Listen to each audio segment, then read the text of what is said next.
Okay. The studio rehabilitation is also an opportunity to increase the home's energy efficiency by adding insulation to the new wall. But just how leaky is this over 150-year-old house? I meet up with Jeff Haag to perform an energy efficiency test. If we seal off that room for the moment, can you get a decent determination of how leaky the rest of the house is? If we seal off this particular room and the one room that leads to the hole in the attic, yes, we can probably get a good result. So why don't we do that? We can do that. These tests typically cost about $450, and they show the amount of air leaking in and out of the house. Once the holes are plugged up, a homeowner can potentially save hundreds of dollars per year in heating and cooling costs. This could be an opportunity for David to fix his walls and go green in two different ways.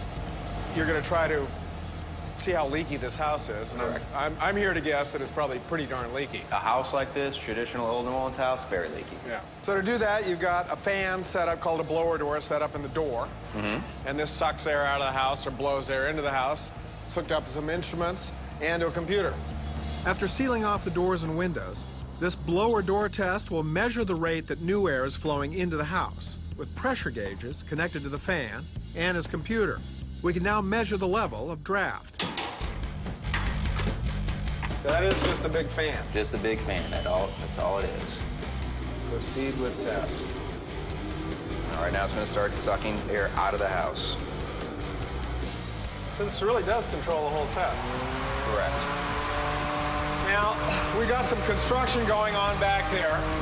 The wall's pretty much, and we just blew a fuse. Yes. I didn't think we can do that, but obviously we could. Hey, Dave. Excuse me, where's your fuse box? The energy efficiency test has overloaded the circuit it's plugged into. And with a house this old, it's difficult to tell how much energy the wiring can handle. Yeah, I'll see if we have power out there. Okay, let's go. So this, now it's sucking air out of the building. Correct, sucking air out, so we can go around and actually feel where air is pulling in around the house. Our second attempt goes dark too. This looks like Edison's worst nightmare here. You try it again? I'm going to go ahead and start the test again. Get out of here. After 3 false starts and reconfiguring the power within the house, we're finally back on track. So the fan is on suck. Fan is on suck. Yes, sir. So it's sucking all the air out of the house. It is trying, right now it is sucking at a negative 19 Pascal pressure. We're trying to meet a negative 50 Pascal pressure, but it can't reach its desired pressure.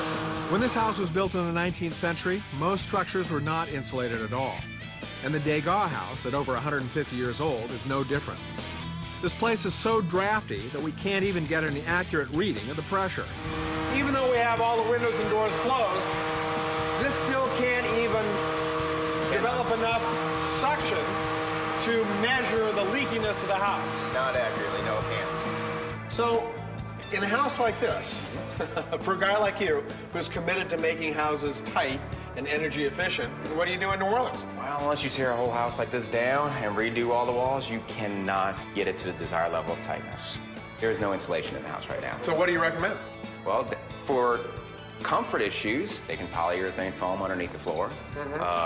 You can also do that for the summertime. Insulating the attic will help a lot of leaking stay out of the house. So you can do some insulation. You can do some.